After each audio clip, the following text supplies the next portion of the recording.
Hi. ఇప్పుడు ఇందులో next topic ఏంటంటే dynamic array. Dynamic array data type. అంటే ఏంటి డైనమిక్ అంటే? Dynamic array or unpacked arrays whose size can be set and change during simulation time. Simulation time means run time. So run టైమ్‌లో change అంటే మనం program run చేసిన తర్వాత దాని values మనం ఆటోమేటిక్‌గా చేంజ్ చేయొచ్చు. కానీ ఈ ఫిక్స్డ్ అరేలో ఇన్‌పుట్స్ ముందు ఇవ్వాలి. ఫిక్స్డ్ అరేలో అయితే ముందుగానే మనం వాల్యూస్ ఇస్తే అవుట్‌పుట్స్ వస్తుంది. కానీ ఈ డైనమిక్ అరేలో మనం ఇన్‌పుట్ వాల్యూస్ ఇవ్వాలి. వాటిని మనం చేంజ్ కూడా చేయొచ్చు తర్వాత రన్ టైమ్‌లో. కానీ సి ప్రోగ్రామ్ లాగా మనం ఎంటర్ చేయకుండదు. జస్ట్ వాల్యూస్ న్యూగా ఇవ్వాలి. అది ఎలా ఇవ్వాలంటే చూడండి.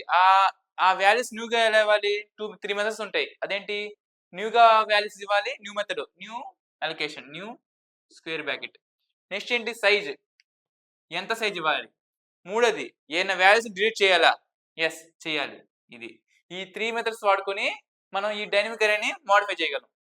ఇంకో ముఖ్యమైన విషయం ఏంటంటే ఈ డైనమిక్ అరేలో 3 టైప్స్ ఉంటాయి. అదేంటి డైనమిక్ అరేలో 3 అరేంజ్‌మెంట్స్ ఉంటాయి ఒకటి.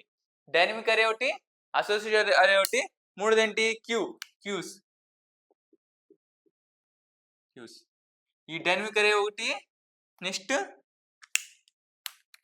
ఈ అసోసియేటివ్ అరే, క్యూస్. ఈ 3 కూడా చేంజ్ రన్ టైమ్‌లో చేంజ్ చేయగలం వాల్యూస్‌ని. అందుకే ఇవి. ఇప్పుడు దీని మీద ఒక ప్రోగ్రామ్స్ చూద్దాం. ప్రోగ్రామ్స్‌లో మీకు అర్థమైంది.